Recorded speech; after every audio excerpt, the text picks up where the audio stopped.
Pusing juga ya ini ya. Saya lagi ngerjain sebuah proyek ya. Kita lagi memigrasikan sekitar 10-an website ke WordPress dari CMS yang lain. Website ini akan di-host di satu WordPress multisite yang sama dan menggunakan satu tim. Dan di proyek ini karena deadline-nya cukup singkat, jadi kita menggunakan sistem keroyokan ya. Jadi setiap proyek itu di setiap website kita punya tim yang berbeda-beda, dari website A, website B, website C gitu ya. Sudah pasti akan ada banyak konflik di sini karena bisa dibayangkannya beberapa tim bekerja di sebuah satu repositori yang sama. Nah, di sini saya sangat menyadari bahwa pentingnya kita tuh benar-benar tahu cara untuk menggunakan Git dengan baik dan benar. Jadi di sini saya mau menjelaskan tentang apa itu Git dan cara pakainya gimana. Tapi kayaknya saya perlu copy.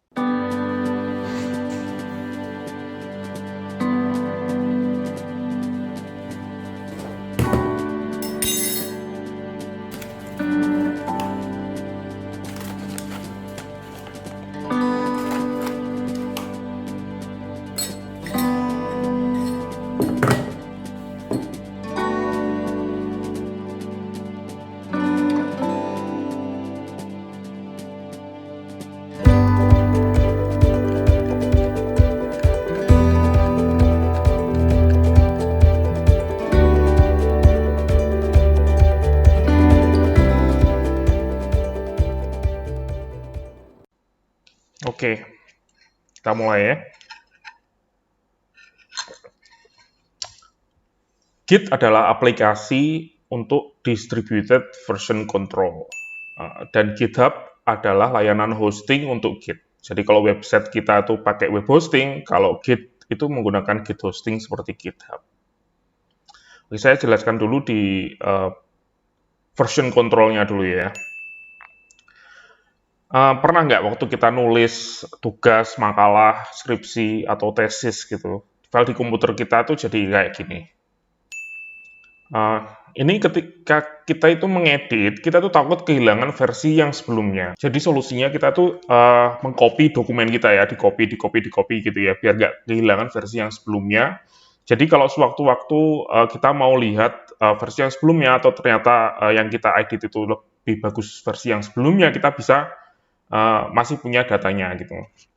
Nah, Git di sini tuh diciptakan untuk memecahkan masalah ini sebetulnya. Jadi Git ini adalah sebuah ya aplikasi lah ya yang didesain oleh yang bikin Linux ya, Linus Torvalds itu ya.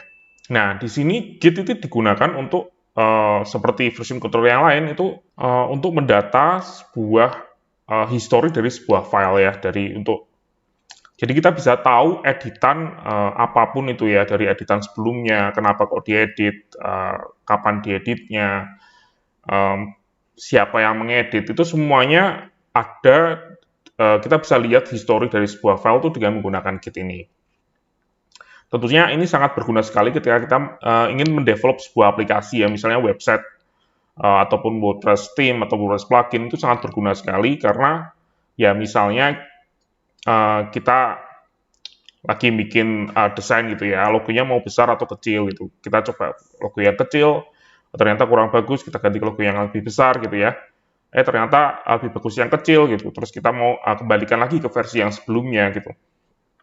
Itu kita bisa lakukan dengan menggunakan Git, karena dengan menggunakan Git kita bisa tahu semua historinya dan semua versi dari editan yang pernah kita lakukan selama file itu ada ya, selama file itu dibuat di Git. Jadi gitu ya, sudah jelas ya. Jadi version control di sini itu adalah ya setiap versi dari file yang kita ubah itu ada. Jadi untuk version control, jadi untuk mengkontrol setiap versi dari file yang kita update gitu ya. Untuk distributed-nya, jadi di distributed version control di sini distributed maksudnya itu distributed itu tidak centralized gitu ya. Jadi kita tidak mengedit, sebenarnya kita itu tidak mengedit file yang sama. Jadi ini ada hubungannya dengan kerja dengan sebuah tim gitu ya. Jadi distributed version control memungkinkan kita untuk bekerja dengan lebih efisien ketika kita mengerjakan satu proyek yang sama bersama-sama dengan tim yang banyak gitu ya. Bisa berdua, bertiga, bisa juga puluhan, bisa juga ratusan orang yang mengerjakan yang sama seperti misalnya dengan WordPress dan jadi ketika kita itu bikin sebuah ya Git repository misalnya di GitHub terus kita clone ke komputer kita, itu kita mendapatkan semuanya full ya, semua historinya, semua filenya tuh ada semua di situ dan kita bisa bekerja bahkan tanpa koneksi internet gitu ya. Dan nantinya perubahan kita bisa kita upload ke Git untuk kita sync dengan repository kita gitu. Jadi untuk lebih jelasnya nanti kita akan praktek langsung aja sistemnya sih gimana dan hal-hal penting dan untuk workflow-nya juga ya untuk engineer terutama untuk developer akan jadi lebih jelas ketika pakai Git ini gitu. Dan terus terang saya itu dulunya nggak pakai Git ya cukup lama. Saya pakai SVN karena WordPress dulu pakai SVN. Sekarang juga masih pakai SVN. Misalnya untuk plugin dan WordPress-nya sendiri itu sekarang masih pakai SVN walaupun terintegrasi dengan GitHub ya. Dan open source yang lainnya misalnya Linux.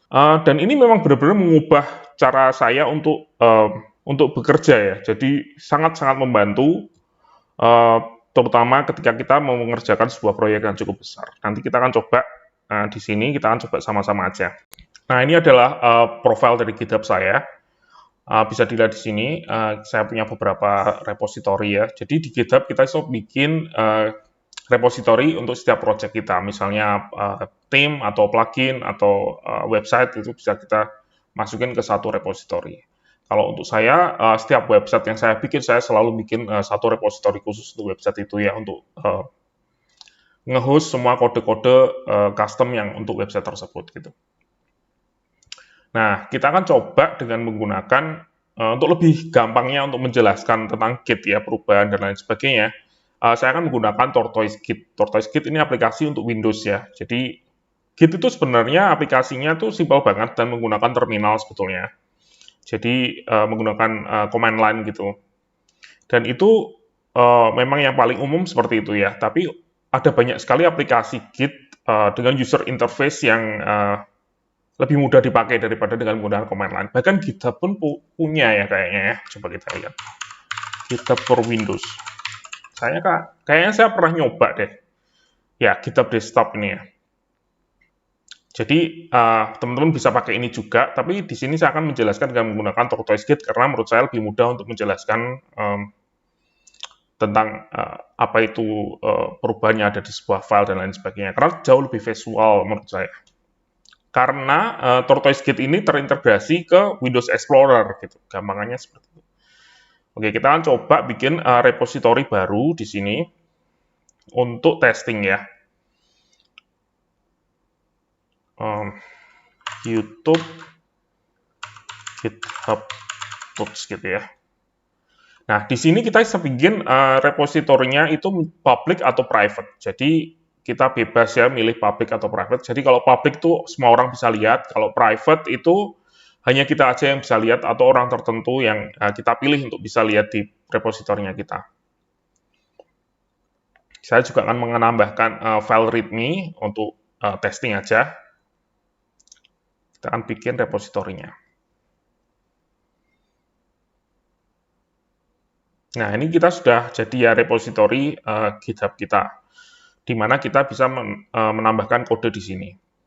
Nah, di sini kita itu bisa clone ya, istilahnya kita bisa mengclone repository ini ke komputernya kita. Kita tinggal copy aja ini, kita bisa menggunakan beberapa metode, yaitu HTTPS, SSH, ataupun dengan menggunakan GitHub CLI. Kita pakai ini aja. Jadi teman-teman nanti harus install untuk menggunakan Git ini harus ada beberapa aplikasi yang harus diinstal ya. Coba deh install Tortoise Git, nanti di situ akan ada tutorialnya juga untuk aplikasi apa saja yang perlu diinstal dan gimana caranya untuk autentikasi dengan GitHub. Kalau ada yang masih belum jelas atau kesulitan untuk mengerti tutorialnya, jadi bisa nanti tulis saja komentar di bawah. Ini saya delete dulu deh. Karena saya tadi testing tapi suaranya nggak masuk. Oke. Nah, di sini kita bisa lihat di sini ya. Kita dari clone, kita pilih metode yang kita inginkan. Terus di sini kita akan melakukan clone. Git clone. Jadi kalau menggunakan Tortoise Git, ini terintegrasi dengan Windows Explorer, makanya saya pakai ini karena lebih mudah untuk dijelaskan ke teman-teman nanti. Klik kanan, terus nanti ada pilihan untuk Git clone. Jadi kita akan mengimpor gampangnya, mengcloning repositori yang ada di GitHub ini ke komputernya kita di direktori yang kita klik kanan itu ya. Nah, kita akan masuk ke sini, kita mau direktorinya di mana akan muncul di sini. Terus kita bisa mengautentikasi dengan misalnya private key atau public key gitu ya. Kalau kesulitan bisa juga kayaknya kita menggunakan sistem yang simple ya kayak di GitHub gitu ya, login username plus password gitu bisa. Tapi karena saya ada beberapa project yang cukup penting, jadi saya menggunakan private key. Nah, di sini kita tinggal klik aja, terus kita akan clone. Dan komen yang dipakai itu terlihat di sini sebetulnya. Ini ada tulisannya git clone. Dash progress, dash recursive. Jadi sebenarnya cara mudah ya tanpa menggunakan command line gitu. Kalau kita menggunakan command line, kita harus ngetik ya git clone progress recursive gitu. Version gitu. Terus kita ketik URL-nya mau kita cloning gitu dan mau di cloning di mana gitu. Nah, di sini sudah jadi. Kalau kita lihat di foldernya kita, itu akan muncul di sini ya. YouTube GitHub tutorial. Dan di sini ada tanda centang hijau. Itu artinya filenya tuh sudah di-commit semua. Jadi sudah oke, nggak ada masalah. Nah, kita akan coba mengedit file ini ya, untuk melihat seperti apa version control-nya. Kita edit aja di sini. Nah, ini kan judulnya, ini menggunakan Markdown ya. Jadi ini kan HH1, pakainya gini ya, pakai tanda crash gitu. Apa namanya, hashtag. Kita ganti judulnya misalnya, YouTube GitHub tutorial. Kita save gini ya. Nah, kalau kita sudah save filenya, itu bukan berarti kita memberitahu Git bahwa filenya itu kita save gitu. Itu sama sekali caranya nggak seperti itu. Nah, ketika file itu kita save, itu kan akan berbeda antara versi yang ada di komputer kita yang di-save di Git dengan file yang kita edit tadi. Dan itu akan menunjukkan dengan tanda ini ya, pentung merah itu ya. Itu tandanya filenya telah diubah oleh seseorang, misalnya oleh kita. Nah, dan ini tentu saja di GitHub masih sama ya, masih kosong, karena kita belum melakukan commit ke GitHub. Kita belum melakukan push ke GitHub. Nah, ketika kita melakukan ini, kita bisa meregisterkan perubahan yang kita lakukan dengan menggunakan commit. Ini kita klik kanan di direktorinya itu ya, ke foldernya itu, kita melakukan commit ke master branch. Master di sini adalah branch utamanya ya, menggunakan namanya master. Nah, di sini kita harus memberi message atau pesan kenapa file itu diedit gitu. Atau tentang penjelasan tentang editan kita. Jadi di sini kita bisa ketik mengubah judul readme. Kita bisa menggunakan ini, terus kita melakukan commit. Nah, ini sudah gini ya. Jadi ini sudah filenya diubah, dan kalau kita lihat di sini kan sudah akan jadi hijau. Karena di sini sudah sesuai dengan apa yang ada di Git tersebut. Database-nya sudah sama dan sudah sync, berarti tidak ada pergeseran data di situ. Tapi kalau kita lihat di GitHub, itu masih sama. Artinya masih belum diedit ya. Nah, untuk mengupload updatean ini, ya itu tadi yang disebut dengan distributed ya. Artinya semua yang ada di sini itu cuma ada di komputernya kita masing-masing. Ketika ada orang yang nanti ngeklon repositorinya kita dan melakukan edit, itu ada di komputernya masing-masing. Untuk mengubah yang ada di repositorinya ini, yang ada di GitHub ini, itu kita harus melakukan namanya git push. Jadi tadi ada git clone atau git pull, terus kita mengedit dengan menggunakan commit, terus kita melakukan namanya git push. Nah, ini ya, kita pilih di Tortoise Git, terus kita melakukan push. Push itu dari komputer kita ke GitHub. Nah, kita lakukan seperti ini, terus kita oke. Ya, ini git push dari master ke master, dari komputernya kita ke GitHub. Ya, kita tunggu aja sampai selesai. Dan ini sudah jadi ya, GitHub sudah selesai. Dan kalau kita refresh di sini, filenya akan sudah berubah. Ya, ini GitHub tutorial. Dan version tutorial di sini kita tuh bisa lihat di sini ya. Ini ya, ada lambang history 2 commit. Kalau kita lihat di sini, nah ini dari historinya kelihatan di sini ya, mengubah judul readme gitu ya. Dan kalau kita klik di sini, nah kita akan lihat, oh ini dirubah menjadi ini. Jadi semuanya akan bisa dilihat di situ. Oke, kita melakukan satu kali perubahan lagi untuk lebih menjelaskan tentang ini ya, caranya untuk melakukan git commit. Kita akan copy di sini, kita akan edit lagi di sini, kita tambahkan H2 ya, bab 1, misalnya seperti ini. Terus kita melakukan lagi, ini kita close dulu ya. Nah, ini kan otomatis keluar merah lagi, terus kita melakukan git commit. Sama seperti tadi.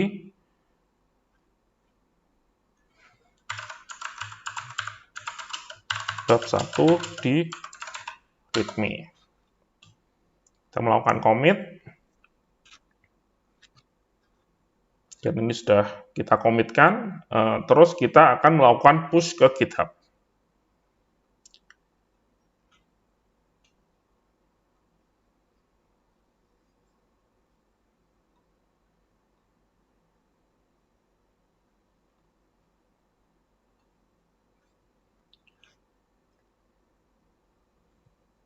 Komputer saya kayaknya agak lemot ya hari ini. Nah, ini sudah selesai. Kalau kita refresh di sini, nah akan muncul ini ya, bab 1, GitHub tutorial. Dan kalau kita lihat di ini ya, commit history, ya, jadi inilah yang disebut dengan history atau version control itu ya. Jadi kita bisa melihat setiap versi dari perubahan yang kita lakukan. Kalau kita lihat di bab 1 ini, kita akan melihat bahwa dulunya ini dihapus, terus diganti dengan ini. Gitu ya. Jadi kita bisa melihat semua perubahan yang terjadi. Kalau kita mau lihat misalnya di WordPress, ini ya, folder WordPress ini, ada 42.000 commit di sini. Dan kalau kita lihat, itu semuanya itu ada historinya. Ya, ini ada John Billion menambahkan WP error, dan semuanya ada di sini. Ini ada Sergey Muikov menambahkan recovery mode email gitu. Jadi semuanya file dari A sampai Z 40.000 di sini 40.000 lebih ya editan itu semuanya ada di sini dan bisa kita lihat. Jadi kita ketika ada bug itu tahu bugnya itu dari mana gitu. Gampangnya seperti itu. Nah, untuk selanjutnya saya akan coba jelaskan cara untuk step by step-nya untuk menggunakan Git sebagai seorang engineer atau seorang web developer ya. Jadi istilahnya Git flow itu ada banyak sekali ya. Yang paling populer mungkin untuk yang standarnya itu bisa dibaca di sini. Nanti ada linknya di bawah dari atasan Git flow workflow. Jadi ini adalah sistem gimana kita membuat branch dan lain sebagainya. GitHub pun punya yang disebut GitHub Flow. Jadi seperti ini. Bisa dibaca sendiri ya. Di sini nanti saya akan jelaskan tentang flow yang paling umum dipakai dan gampangnya step by step-nya gimana sih gitu ketika kita ingin berkontribusi ke project open source atau kita ingin membuat repository di mana ada teman-teman kita yang mau kita ajak kolaborasi gitu ya. Nah, biasanya tuh sistemnya seperti ini. Oke, kita mulai. Yang pertama itu di GitHub itu ada yang disebut dengan issue. Issue ini adalah semacam kayak task manager gitu ya. Dimana kalau kita misalnya ada bug atau ada feature yang belum kita bikin, itu kita tambahkan issue di sini. Oke, misalnya kita tambahkan issue bab 2 belum ada gitu misalnya ya. Terus kita di sini jelaskan isunya apa. Kita ketik sembarangan gitu ya, bab 2 belum ada gitu misalnya. Terus kita submit new issue. Dan isu ini bisa dibuat oleh siapapun ya, jadi setiap orang bisa menambahkan isu, bahkan pengunjung dari GitHub kita kalau GitHub repository kita itu public ya. Nah, kita bikin seperti ini ya, bab 2 belum ada, misal isu pertama. Terus kita mungkin ada isu yang lain, bab 1 salah ketik misalnya. Biasanya kita menggunakan dari isu ini sebagai kayak ngelog tes yang harus kita lakukan di repository ini. Misalnya kalau ini repository untuk klien, misalnya ketika kita sudah menyelesaikan sebuah produk gitu kan, terus dicek oleh klien, ini logonya kurang gede, atau sidebar-nya kurang kecil, atau font-nya salah gitu misalnya gitu, biasanya saya log di isu di sini ya. Jadi kita nggak akan lupa ada berapa sih yang harus kita lakukan, kayak to-do list kita, biasanya seperti itu. Kalau kita lihat di WordPress, itu juga mirip-mirip gitu sih. Tapi saya nggak tahu di WordPress ada nggak, kayaknya nggak diaktifkan untuk isu lognya. Kalau nggak salah di Gutenberg mungkin ya. Kita bisa lihat di, ya ini ya, Gutenberg. Nah, ini ada 2,5 isu yang belum terselesaikan di Gutenberg. Nah, ini misalnya ada bug, ada apa, orang biasanya report ke sini, dan kita bisa menambahkan tag di sini ya. Apakah itu tentang UI, atau front end, atau back end, atau ya apapun bebas lah. Kita bisa menambahkan label sendiri di sini. Apakah ini adalah bug, atau dokumentasi yang kurang lengkap, dan lain sebagainya. Nah, biasanya dari isu ini, kita membuat sebuah branch baru ya. Saya akan langsung praktekkan di sini aja. Dari sini, ini kan istilahnya master branch atau terang ya. Mungkin akan dirubah nanti dalam waktu dekat. Master branch itu adalah branch utama yang ada di GitHub. Nah, di sini ketika kita mau melakukan edit, kita bisa menggunakan branch baru yang disebut ini ya, create branch. Kita akan bikin branch baru, misalnya sesuaikan dengan yang mau kita bikin. Jadi, satu branch itu untuk satu fitur atau untuk satu perubahan yang mau kita lakukan. Di sini, kalau kita menggunakan isu yang ada di sini ya, saya mau membuat branch atau membuat versi dari repositorinya kita untuk menyelesaikan masalah ini. Bab 1 salah ketik misalnya. Bab 1 fix. Misalnya kita menggunakan nama branch-nya seperti ini. Kita klik switch to new branch biar kita mengedit branch tersebut. Nah, kalau kita lihat di sini, kalau kita klik kanan ya, terus kita klik properties. Nah, di sini ini branch yang kita gunakan adalah bab 1 fix. Nah, kita akan melakukan sedikit perubahan di sini. Misalnya ini ya, kita akan ganti ini adalah teks tambahan. Misalnya gini ya, kita cuma ngedit aja ngawur di sini, tapi ya cuma sebagai contoh aja. Dan ketika kita mengedit, kita kan akan ada ini ya tanda pentung karena filenya berubah ya. Kita harus nge-save perubahan ini dengan menggunakan git commit, ngedit bab 1, misalnya gini ya. Kita akan commit. Nah, setelah kita commit, kita akan upload ke repository kita.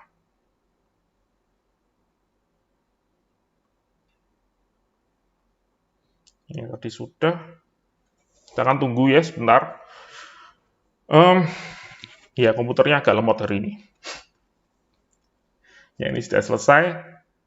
Mungkin karena saya sambil ngerekam juga, jadi komputernya ikut lemot ya. Jadi ini tadi tulisannya akan ada branch baru ya di sini. Nah, ketika kita di sini, ini sebenarnya belum teredit ya di branch, karena itu kita tadi membuat branch baru. Ini toggle-nya untuk branch. Ya, kalau kita lihat di sini, kita sudah ada branch baru yang disebut bab 1 fix yang tadi kita buat. Dan kalau kita lihat di bab 1 fix, itu ada tambahan ini ya. Ini adalah teks tambahan. Kalau kita lihat di commit history-nya atau file history-nya itu, nah kita akan ada dilihat ini ya, ada history terbarunya yaitu mengedit bab 1 di mana teks ini dirubah menjadi teks ini, gitu ya. Nah, kalau kita lihat di GitHub, nah kita akan lihat ini ya, ada bab 1. Nah, sistemnya yang di sini, ketika kita menggunakan satu branch khusus untuk mengedit file tersebut ya, atau misalnya theme atau plugin gitu, kita akan melakukan yang disebut pull request. Jadi, sistemnya seperti itu. Kita akan compare and pull request. Kalau di GitHub namanya pull request, kalau di GitLab itu namanya merge request. Jadi ya sebenarnya sama aja, cuman istilah masing-masing platform aja. Di sini kita bisa menginformasikan ke pemilik repo atau buat kita sendiri juga sama. Di sini kita akan melakukan pull request seperti ini dan kita akan jelaskan ya kenapa kita mengedit bab 1. Misalnya karena isu nomor 1 gitu, misalnya gini ya. Bab 1 salah isu nomor 2 ya. Kita bisa membuat disebut pull request. Nah, ini ya seperti ini. Jadi ini adalah kodenya kita, di mana kita ada beberapa branches atau beberapa cabang dari kode yang kita miliki. Issue adalah tempat kita untuk nge-log to-do list kita. Sedangkan pull request ini, ketika kita sudah melakukan perubahan, kita nggak langsung mengedit seperti tutorial saya yang sebelumnya ya, mengedit langsung ke master branch, tapi kita bikin branch baru, terus setelah itu kita akan masukkan perubahan ini dari branch baru ini kembali ke master branch, ke branch utama gitu ya. Jadi kayak kita bikin alternate version-nya. Kalau alternate universe itu kita bikin alternate universe-nya, kita melakukan perubahan di situ, terus kita langsung gabungan lagi ke bab yang sama, ke yang line utamanya itu ya. Dan ini memungkinkan kita untuk bekerja di sebuah tim yang besar, karena masing-masing bisa membuat branch mereka sendiri-sendiri.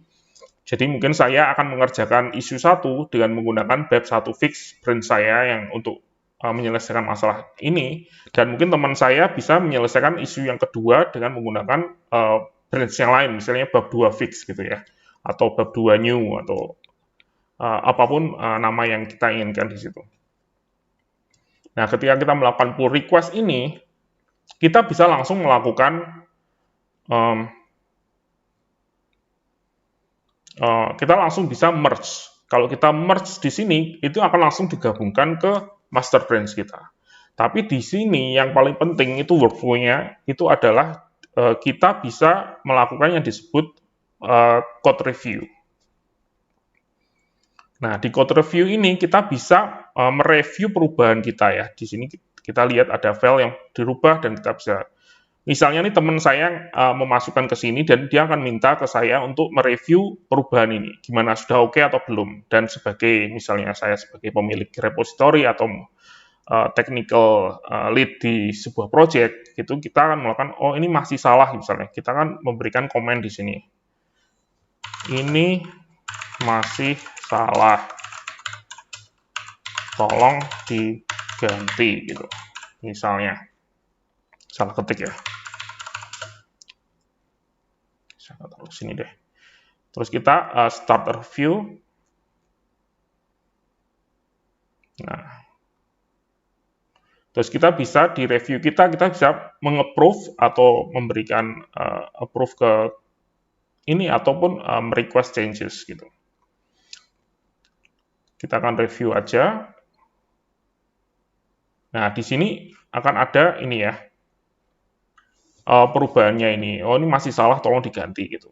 Dan di sini orang yang membuat pull request ini akan mendapatkan notifikasi ya, bahwa oh ini masih salah, tolong dibenerin gitu. Terus ya, karena ini masih di bab 1, kita bisa ganti lagi. Oh ini ya, kayaknya sudah dibuka sini. Ini saya benerin lagi. Misalnya ini dibenerin lagi, terus kita melakukan commit lagi. Jadi sistemnya masing-masing itu kita bisa melihat perubahan yang akan kita masukkan ke file utama yang ada di branch kita gitu, di master. add bab 1. Editan bab 1 misalnya. Ini aja sebagai contoh aja ya. Jadi kita tambahkan lagi. Terus kita melakukan push lagi ke GitHub.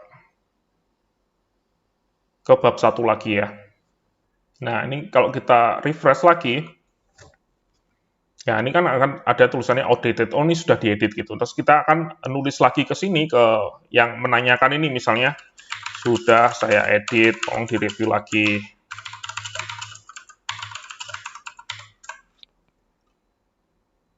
Misalnya gitu ya.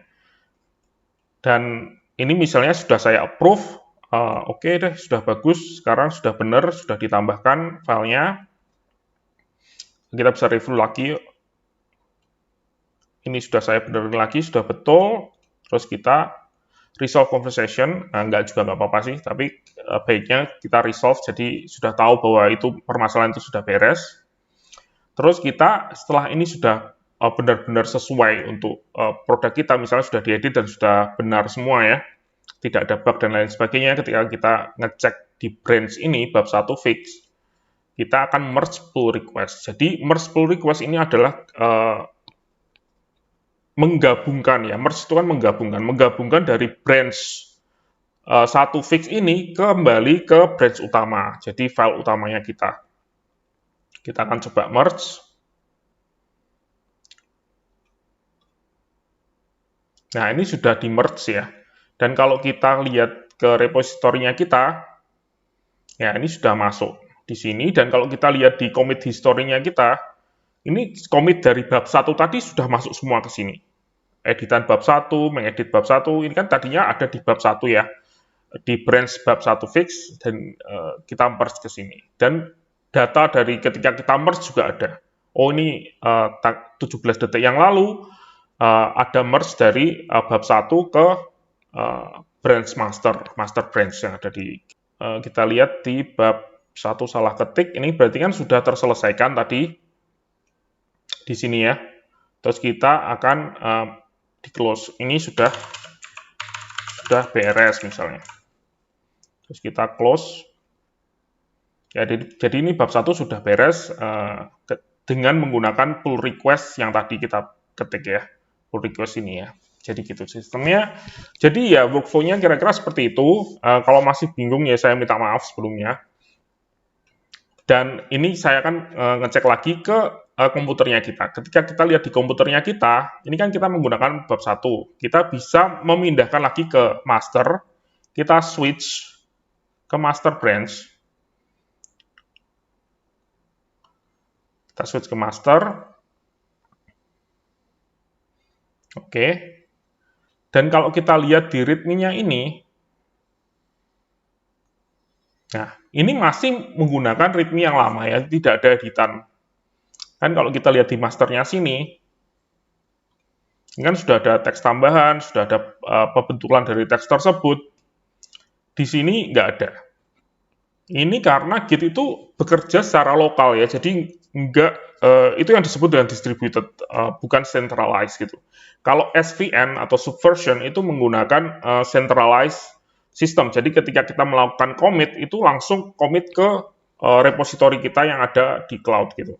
Sedangkan GitHub di sini, ketika kita melakukan commit atau melakukan sesuatu gitu, itu hanya terjadi di masing-masing lokasi ya.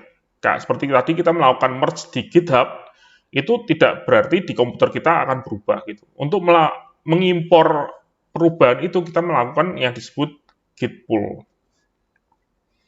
Kita masuk ke Tortoise Git, terus kita pull. Jadi kita impor semua perubahan tadi yang sudah terjadi untuk ke GitHub-nya kita.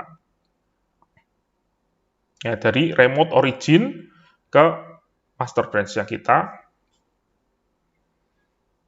Nah, ini ya komennya git pull progress, terus ini akan masuk ke semuanya ke komputernya kita, dan kalau kita cek lagi, nah ini sudah ada teks tambahan gitu ya. Jadi memang sistemnya kira-kira seperti itu. Karena ini adalah decentralized gitu ya, jadi distributed system, jadi semua yang kita lakukan itu sangat cepat gitu. Ketika kita ingin melakukan, kita ingin ngecek history dan lain sebagainya, kita nggak harus connect ke internet. Semuanya ada di sini. Oke, saya akan tunjukin juga cara untuk Git Blame. Git Blame itu sangat berguna buat saya, karena di situ saya bisa melihat perubahan apa aja yang terjadi dan kapan gitu ya. Misalnya di sebuah file, misalnya saya lihat di readme ini, terus saya pilih tortoise git blame. Blame itu untuk ya nyalain orang gitu ya. Ketika itu sebuah bug, nah, di sini kita bisa melihat historinya semua ya. Dari ini David mengedit ini, dan ini juga ditambahkan oleh David pada commit ini, dan jam sekian, waktu sekian gitu kelihatan semua di sini. Dan kita juga bisa melihat versi-versi yang sebelumnya, misalnya ini ya, blame previous version gitu. Nah, di sini kita bisa lihat versi yang sebelumnya. Ini versi yang sebelumnya, versi yang sebelumnya. Jadi perlu diingat ya, kalau masing-masing organisasi itu pasti menggunakan flow yang sedikit berbeda. Jadi harap dicek dulu, biasanya mereka menuliskan di readme atau di wiki-nya, di bagian wiki di GitHub, atau di platform yang lain gitu ya. Anda juga bisa tanya-tanya caranya gimana untuk berkontribusi ke sebuah proyek. Tapi ya saya berusaha untuk menjelaskan aja secara umum tuh gimana sih workflow-nya di GitHub, cara untuk membuat issue, kalau kita lihat sebuah bug di sebuah plugin, gimana cara kita membuat pull request gitu ya ke sebuah plugin punya kita sendiri atau punya orang lain. Kalau misalnya ada yang masih kurang jelas, bisa ditanyakan di komentar, nanti kan saya coba jelaskan lebih mendetail. Itu aja dari saya, terima kasih.